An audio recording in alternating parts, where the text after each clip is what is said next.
Hello my dear friends, welcome to my YouTube channel. My name is Lakshmi Rani. आशा करती हूँ कि आप सभी लोग अपना दरोगा का तैयारी अच्छे से कर रहे होइएगा और आप लोगों को पढ़ने में कोई प्रॉब्लम नहीं हो रही होगी। चलिए, आज हम डे 26 करने जा रहे हैं दरोगा होमवर्क सीरीज़ का, जिसमें हम लुसेंट, सामान्य अध्ययन, विज्ञान, एनसीईआरटी और करंट अफेयर्स करेंगे। तो लुसेंट में आज हम हिस्ट्री में देखने जा रहे हैं गुप्त साम्राज्य। गुप्त साम्राज्य पेज नंबर 15 एंड 16 आप पढ़ेंगे। गुप्त साम्राज्य में भी बहुत सारे इंपॉर्टेंट पॉइंट दिए गए हैं जो आपको याद होना बहुत ज़रूरी है, जैसे कि गुप्त वंश का संस्थापक कौन था, उसका उत्तराधिकारी कौन था, गुप्त संवत की शुरुआत किसने की थी और कब की थी। ठीक है, फिर आप इसमें देख सकते हैं कि समुद्रगुप्त किसके उपासक थे, समुद्रगुप्त का उत्तराधिकारी कौन हुआ, वो राजगद्दी पर कब बैठा। इसके बाद इसमें इम्पॉर्टेंट है कि नालंदा विश्वविद्यालय की स्थापना किसने की थी, ये आपको याद होना जरूरी है। तो नालंदा विश्वविद्यालय की स्थापना कुमारगुप्त ने की थी। अंतिम गुप्त शासक कौन था, तो विष्णुगुप्त अंतिम गुप्त शासक था। ये सारी चीज़ें आप इसमें आज पढ़ेंगे। गुप्त साम्राज्य में गुप्तकालीन प्रसिद्ध मंदिर कौन कौन से तो थे और वो किस स्थान पर थे, ये देखने के बाद आप आएंगे हिस्ट्री में। हम मॉडर्न में मुग़ल कर रहे हैं, जिसमें आपको आज पढ़ना है औरंगजेब और मुग़ल शासन व्यवस्था के बारे में। औरंगजेब जो था वो एक तरह का लास्ट था मुग़ल का, जो इम्पोर्टेंट है, जिसमें आज आपको पढ़ना है कि औरंगजेब का जन्म कब हुआ, उसका बचपन का अधिकांश समय किसके साथ गुजरा। ठीक है, ये सब पढ़ने के बाद आप देखेंगे औरंगजेब के गुरु कौन थे, वो किस धर्म को मानता था और जिंदा पीर किसे कहा जाता था। ये क्वेश्चन अधिकांश आप देखते होइएगा, याद कर लेंगे। और इम्पॉर्टेंट है कि इसने सिखों के 9वें गुरु तेग बहादुर की हत्या करवा दी थी। कब, 1675 में और दिल्ली में। और क्यों करवा दी थी, तो इसने गुरु तेग बहादुर जी जो थे, उन्होंने इस्लाम स्वीकार करने से इनकार कर दिया था, इसलिए औरंगजेब ने उनकी हत्या करवा दी थी। जजिया कर को इसने पुनः लागू किया। आप ये देखेंगे कि जजिया कर को समाप्त किसने किया था, तो अकबर ने, और पुनः लागू किया औरंगजेब ने 1679 में। इसने बीवी का मकबरा का निर्माण करवाया औरंगाबाद में। गोलकुंडा और बीजापुर ने मतलब औरंगजेब ने गोलकुंडा और बीजापुर को मुगल साम्राज्य में मिला लिया था। ठीक है, औरंगजेब ने हिंदू मंदिरों को तोड़ने का आदेश दिया था। इसने बहुत सारे मंदिरों को तोड़े थे, जैसे सोमनाथ का मंदिर, बनारस का विश्वनाथ मंदिर, इन सभी मंदिरों को इसने तोड़ा था और इसकी मृत्यु 1707 ईस्वी में हो गई थी। ठीक है, इसकी सूबों की संख्या 20 थी, ये भी आप याद रखेंगे। और एक क्वेश्चन और पूछता है कि सर्वाधिक हिंदू सेनापति किसके शासनकाल में रहा, तो वो औरंगजेब के शासनकाल में मुगल सेना में सर्वाधिक हिंदू सेनापति थे। अब आते हैं ज्योग्राफी पे। तो ज्योग्राफी में भारत के उद्योग को, जिसमें आज पेज नंबर है 110 टू 113।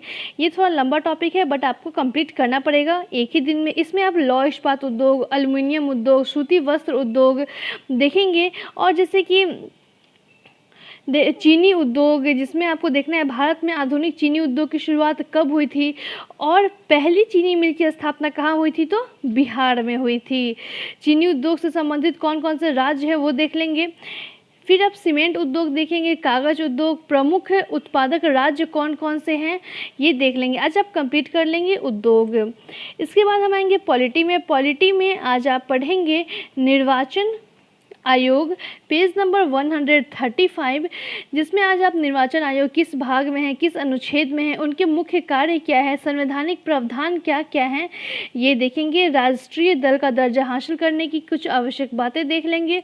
बीजेपी का चुनाव चिन्ह क्या है, कांग्रेस का चुनाव चिन्ह क्या है, ये देखने के बाद आप यहाँ पर मतदाता का फोटो युक्त पहचान पत्र, मतलब ये कि निर्वाचन आयोग द्वारा 1993 में चुनावों में जाली मतदान और कुछ मतदाताओं पर नियंत्रण के लिए मतदाता के फोटो युक्त पहचान पत्र का उपयोग किया गया। तो कब से, 1993 से।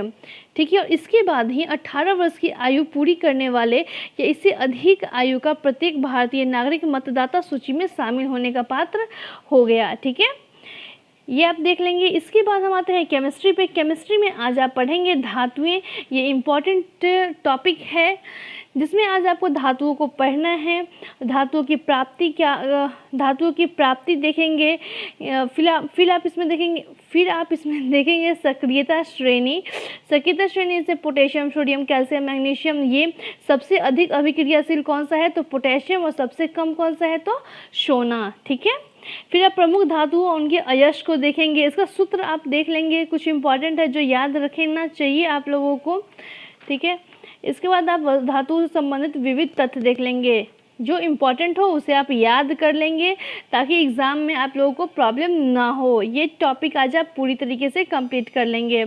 इसके बाद हम सामान्य अध्ययन पे, जिसमें आज आपको पढ़ना है इकाई, योजना, कांग्रेस, और साथ में आप आरआरबी भी करेंगे। जो अगल बगल में दिया हुआ है उसे इग्नोर नहीं करना है, इससे भी क्वेश्चन एग्जाम में आने की संभावना ज़्यादा है, और स्पेशली ये क्वेश्चंस आ चुके हैं एग्ज़ाम में। ठीक है, तो इसमें आपको पढ़ना है इकाई, योजना, कांग्रेस, पूजा धर्म, प्रमुख धर्म, पूजा स्थल, पुस्तक, औषधि, ये आप देखेंगे। जैसे कि एग्जाम में क्वेश्चन पूछता है कि तंबाकू में क्या होता है तो निकोटीन, सिनकोना की छाल में किनोन, चाय में क्या होता है थीन, और कॉफ़ी में कैफीन। ये इंपॉर्टेंट है, याद रखेंगे। फिर कांग्रेस की कुछ महत्वपूर्ण तथ्य दिए गए हुए हैं, वो याद रखेंगे। प्रथम अध्यक्ष कौन थे, ब्रह्मेश चंद्र बनर्जी। प्रथम महिला अध्यक्ष कौन थी, ये देखेंगे। मुस्लिम अध्यक्ष कौन थे, ये देखने के बाद आप इधर राशियों में आपको याद होना चाहिए ऊष्मा का ऐसा यूनिट, घनत्व का, वेग, त्वरण, बल और भार का एक ही ऐसा यूनिट होता है। ठीक है, दूरी का क्या होता है, और इधर पंचवर्षीय योजनाएं दी गई हुई हैं, वो आप याद कर लेंगे। इसके बाद हम आते हैं भारत का भूगोल, पेज नंबर 183 एंड 185। 183 टू 185 आपको करना है। भारत का भूगोल शॉर्ट नोट्स टाइप में दिया हुआ है, तो पढ़ लेंगे तो बहुत हेल्प मिल जाएगी इससे भी। इसके बाद 10 सेट्स करेंगे, 241 to 240, page number 245 and 246।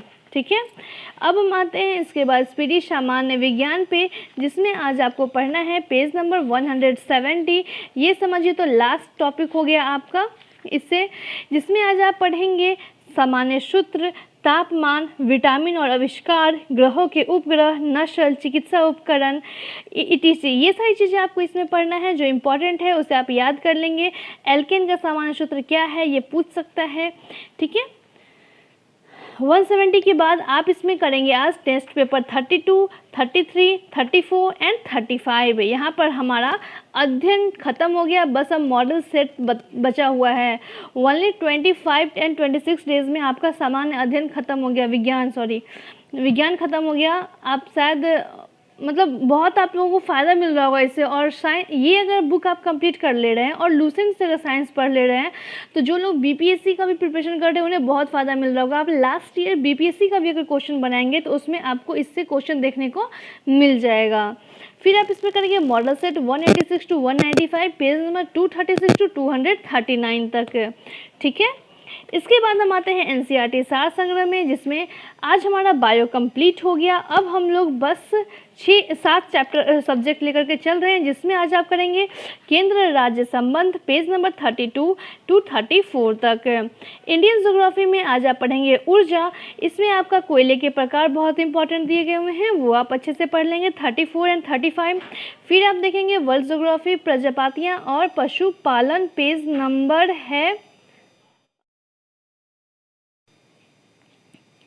82 and 83। ये भी एक इम्पॉर्टेंट चैप्टर है, इसे आप अच्छे से पढ़ लेंगे।